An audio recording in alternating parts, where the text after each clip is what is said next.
Hi everybody. So this is the first in two videos on forced harmonic motion. In this video, I'll begin by explaining what forced harmonic motion is, and then we'll work through an example.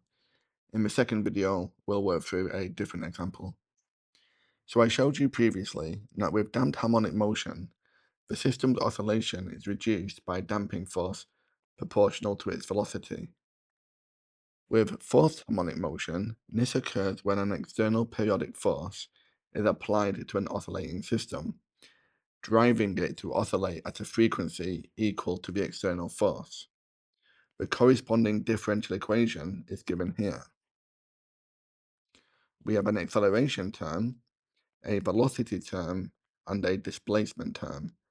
This omega squared is a constant related to the characteristics of the system.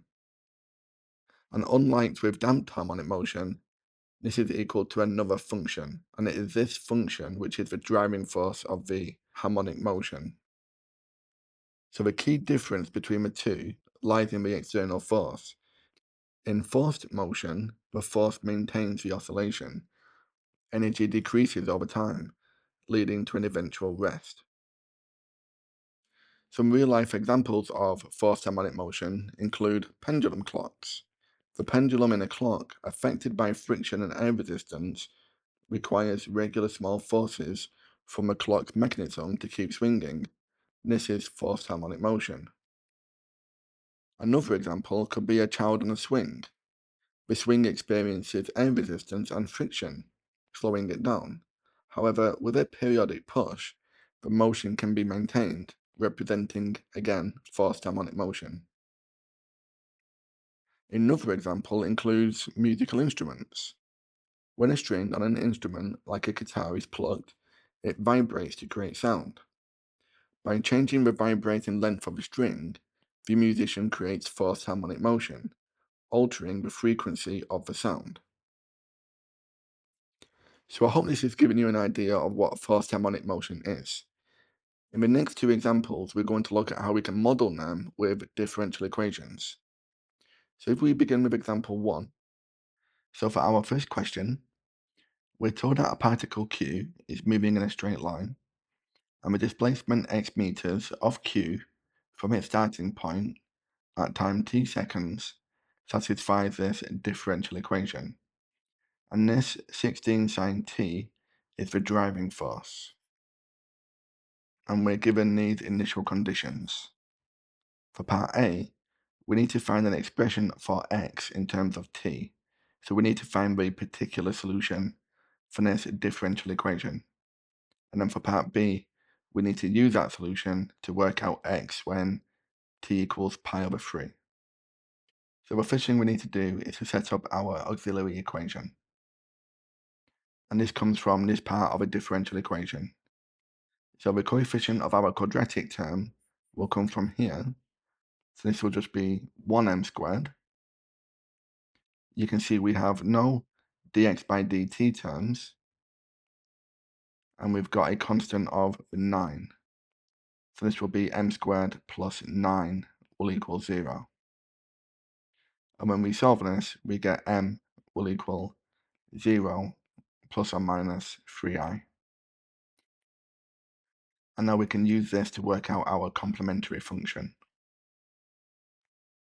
So we'll have x will equal e to the real part 0 times t multiplied by a constant a times the cos of 3t from this imaginary part plus a different constant b times the sine of 3t. So this is our complementary function. But because we've got this driving force, we also need a particular integral. And this will need to match this driving force. So we'll say x will equal a different constant, let's say lambda, times the cos of t, plus another constant mu times the sine of t.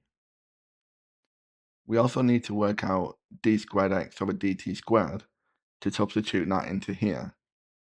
So if we differentiate this to get dx by dt, this will be negative lambda times the sine of t plus mu times the cos of t.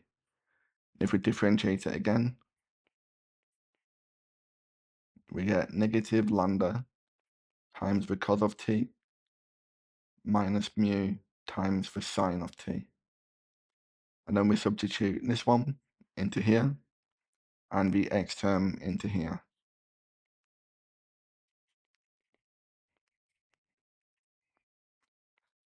And I'm going to multiply each of these by the 9 because of this 9x.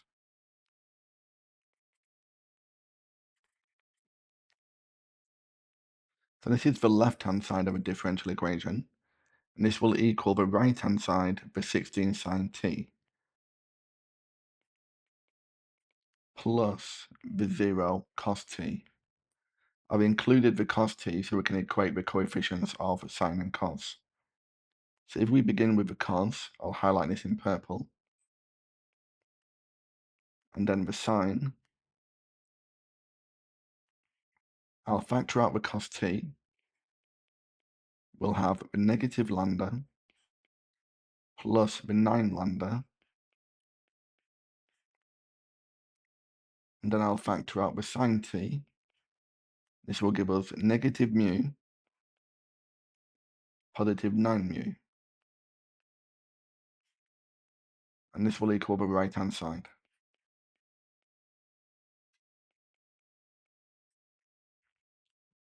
So if we equate the coefficients, we know 8 lambda will equal 0, so lambda will equal 0, and we know that 8 mu must equal 16,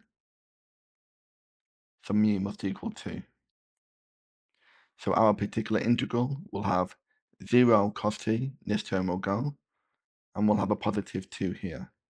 So then we'll add this particular integral to our complementary function, and that will give us the general solution. So x will equal, this exponential term will go, we'll just get 1. So we're left with this bit plus the particular integral 2 sine t. So that's our general solution. Now we need to find a particular solution by substituting in these initial conditions. So if we begin with t equals 0 and x equals 1, we'll substitute the 1 in place of the x. When you substitute in t equals 0 into this bit, this becomes 1. The b term will go because the sine will equal 0.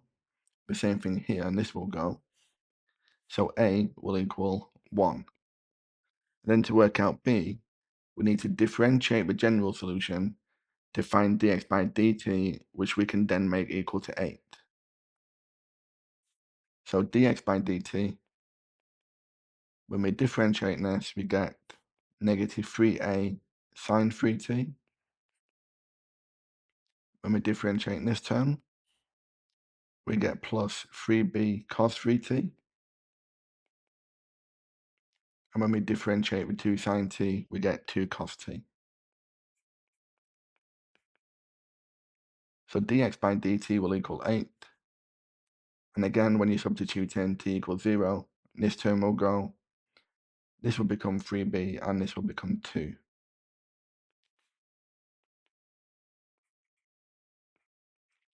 So 3b will equal 6. Therefore, b will equal 2. So now our particular solution, x will equal the a, which we know is 1, plus the b, which we know is 2,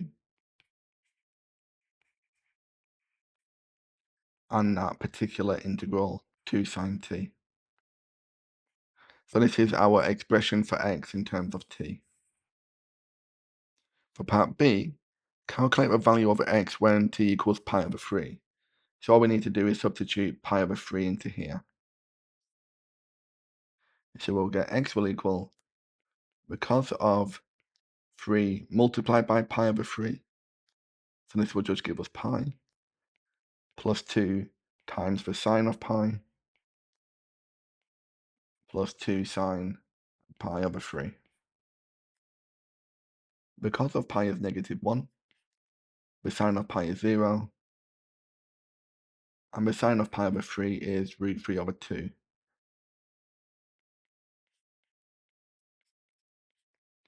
So the displacement of x will be root 3 minus 1 meters from the origin.